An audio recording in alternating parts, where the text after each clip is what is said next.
আমার অ্যাক্সিডেন্টের পর থেকে ডক্টর চেকআপ ছাড়া আর কোথাও বেরোনো হয়নি। আজকে 28শে জুলাই প্রায় 2 মাস পর বেরিয়ে পড়লাম লেক মলের উদ্দেশ্যে। রিলিজ হওয়ার পর থেকেই কালকি সিনেমাটি বেশ হাঁকডাক ফেলেছিল, কিন্তু শারীরিক প্রতিবন্ধকতায় আর দেখা হয়নি, তাই আজকে ঠিক করলাম দেখেই আসি। নমস্কার বন্ধুরা, আরবেন্স ট্রাভেলগের আরও একটি নতুন ব্লগে আপনাদের স্বাগত। এখন বাজে প্রায় 1:45। সিনেমার আগে লাঞ্চ সারতে হবে, তাই চলে এলাম লেক মলের ফুড কোর্টে, দ্য ফিশ কোম্পানিতে।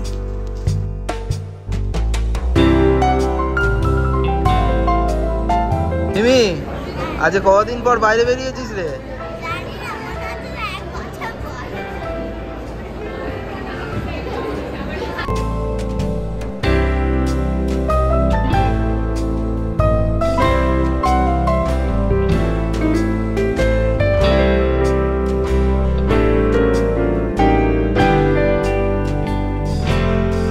আচ্ছা, সবার প্রথমে বলো এইগুলো এত কি আছে এর মধ্যে?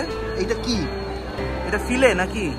এটা ভেটকি স্টেক উইথ নুডলস আর সানি সাইড আপ। এটা সিজলার। আরে এটা কি? এটা হচ্ছে রাইস বোল টাইপের। এর মধ্যে বাসা ফিশের গার্লিক ফিশ আছে 3 পিস উইথ বয়েলড রাইস। আর এটা ফ্রেঞ্চ ফ্রাই। এই তো French cold coffee. And this is ওটা ছাড়। হ্যাঁ, চলো শুরু করা যাক। এই নে শুরু কর।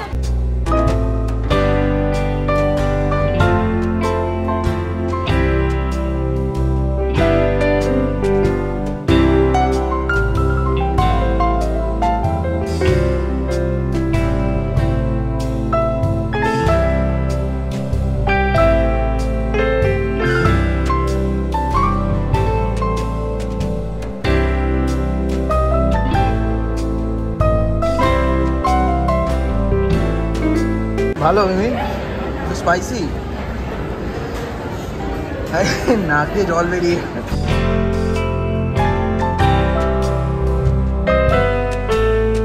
এই যে বন্ধুরা, এই মুখটিকে ভালো করে চিনে রাখো।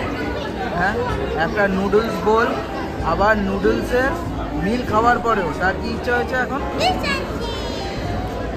তাই জন্য বন্ধুরা এই যে নেওয়া হয়েছে ফিশ অ্যান্ড চিপ। কি অবস্থা? পেট ভরেছে? আর একটু ফাঁকা আছে। আচ্ছা, এই যে দেখো না, পাতাও খেয়ে ফেলেছে। এ বাবা, বাঁধাকপির পাতা শেষ। আচ্ছা, একটা জিনিস বলছি, এই যে ভেটকি ফিশের যে স্টেকটা ছিল, তোমার ভেটকি মাছ লেগেছে ওটাকে? আমার খুব একটা পোষালো না বেসিক্যালি। এটা আমারও পোষায়নি, মানে পুরো প্ল্যাটারটাই এই জিনিসটাই আমার পোষায়নি। মানে সিজলারটা বেসিক্যালি খুব একটা ভালো না। হ্যাঁ, কিন্তু দিস বোল ওয়াজ গুড। এটা ভালো ছিল। গার্লিক ফিশের যে বোলটা ছিল, হ্যাঁ, দ্যাট ওয়াজ টু গুড। এটা ভালো ছিল। হ্যাঁ, এটা ওই এভারেজ। এটা হ্যাঁ, লেটস সি যে ফিশ এন্ড চিপসটা কতটা ভালো। আগে যে ফ্রেঞ্চ ফ্রাইটা ছিল একদমই সল্টফল ছিল না, কিন্তু এটা দেখছি একটু পেরি পেরি মশলা দেওয়া আছে। এক্সপেক্ট করছি এটা ভালো হবে, আর ফিশটাও এক্সপেক্ট করছি ক্রিসপি হবে। এটা বাসা ফিশ। চলো কাটা হোক। এটা কি জিনিস?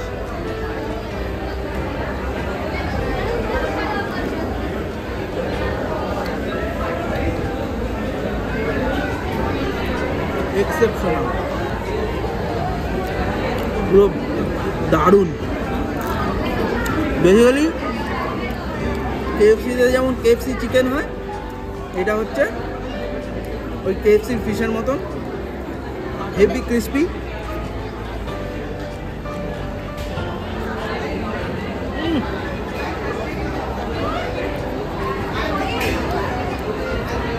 গুড। আমি যা বুঝলাম এখানে ভেটকি খাওয়ার থেকে বাসা খাওয়াই ভালো। বাসার টেস্টগুলো অন্তত বেটার ভেটকির থেকে। ভেটকিটা আমার ঠিক ভেটকি মনে হলো।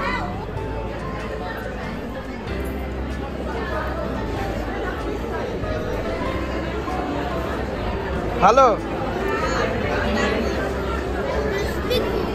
হ্যাঁ,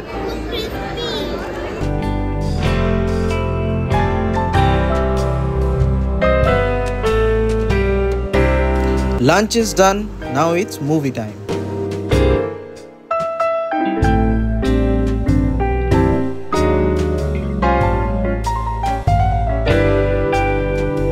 ওকে বন্ধুরা, এসে বসে পড়েছি। এখন একটু পরেই শুরু হবে হয়তো সিনেমা। দেখা যাক, এই যে 3D গ্লাসের সব দিয়ে গেছে, বসে দেখি কিরম হয়। এদিকে দাঁড়া মিমি, এই লেক মলেতে লাস্ট কি ফিল্ম দেখতে এসেছিলি মনে আছে? কি? কিং কং না, কং ভার্সেস গডজিলা। হ্যাঁ, আর আজ যে সিনেমাটার নাম কি? কালকি। কাল হচ্ছে স্কুল।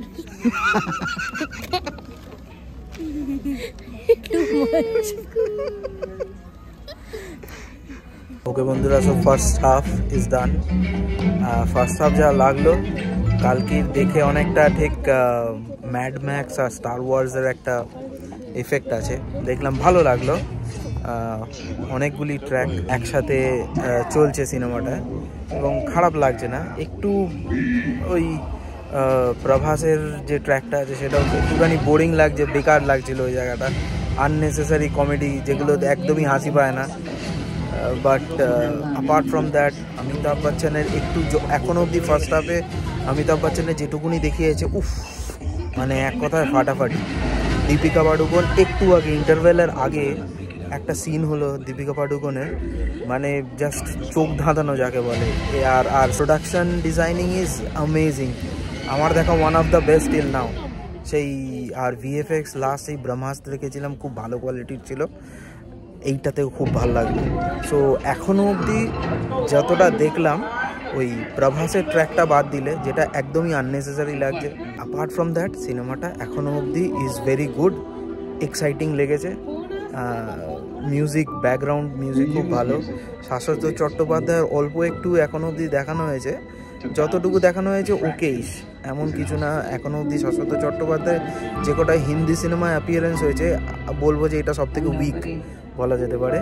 কামাল হাসানকে অল্প একটু দেখানো হয়েছে, যেটুকু দেখানো হয়েছে পুরো একদম হৃদয় কাঁপিয়ে দিয়েছে আর কি, এক দুর্দান্ত, মানে লোম কাঁড়া হয়ে যাওয়ার মতো। তো ঠিক আছে, দেখি সেকেন্ড হাফটা মনে হচ্ছে ভালো হবে, কারণ ইন্টারভেলের আগে অবধি জাস্ট আগের 5 মিনিট একদম কাঁপানো দেখিয়েছে, তার আগে খুবই অ্যাভারেজ যাচ্ছিল। তো দেখা যাক সেকেন্ড হাফ কেমন হবে। ফার্স্ট হাফ দেখা হলো, কেমন লাগলো এখনো অবধি? খারাপ না, এখন অবধি ভালোই লেগেছে। তবে মেন গল্পটা তো সেকেন্ড পার্টি আছে। হ্যাঁ, ভালোই লেগেছে। আর ওই রামপাঠাটাকে কেমন লাগলো? ওর দিকটা কেমন কমেডি হয়ে গেছে জানো। ওর দিকটা কমেডি না, ওর দিকটা কিছুই হয়নি, তবে এবার ভালো হবে। ও সেকেন্ড পার্টটা আশা করছি অনেকটা ভালো, সেকেন্ড পার্টে ওর রোলটা অনেক ভালো হবে। এবার আসল গল্পটা শুরু হবে। হ্যাঁ, এখন অবধি ছ্যাবলাময় হচ্ছিল, বাট যেটা আমি একটু আগে বললাম যে মানে ইন্টারভেলের আগের 5 মিনিট দুর্ধর্ষ একটা মানে সিকোয়েন্স দেখিয়েছে, এটা ঠিক। আর মিমি কিন্তু ঘুমিয়ে পড়েছিল। মিমি মহাভারত দেখেনি, জানেও না, ওটাই অর্ধেক কিছু বুঝতেও পারছে না কি হয়েছে। ও হ্যাঁ, এবার গিয়ে তোকে মহাভারতের টিউশনই নেবো আমি তার বাড়ি গিয়ে। হ্যাঁ, এক্স্যাক্টলি মহাভারতের স্টোরি যারা জানবে তাদের এটা ভালোই লাগবে। না, ভালো স্টোরিটা ভালোই হবে মনে হচ্ছে। আর মানে কনসেপ্টটা তো জানো না, অমিতাভ বচ্চনকে অসাধারণ লেগেছে, অসাধারণ। অশ্বত্থমা যে হয়েছে। ওকে মিমি, সো সিনেমাটা তো হয়ে গেল, কেমন লাগলো ওভারঅল? বোরিং লেগেছে? আচ্ছা, ঘুমিয়ে পড়েছিলে দুবার? হ্যাঁ, তো হবেই, তুমি মহাভারতের গল্প জানো না তাই জন্য। এমনিতে সিনেমাটা সেকেন্ড হাফে জাস্ট উড়িয়ে দিয়েছে, মাইন্ড ব্লোন যাকে বলে, দুর্দান্ত এক কথায়, আমার হেভি লাগলো। এখন এসছি কোথায়? এই সেই প্লেজন যেখানে মিমির জন্মদিনে আসার কথা ছিল, বাট আসা হয়নি আমার অ্যাক্সিডেন্টের জন্য। তো চলো দেখি কি অবস্থা এখানে।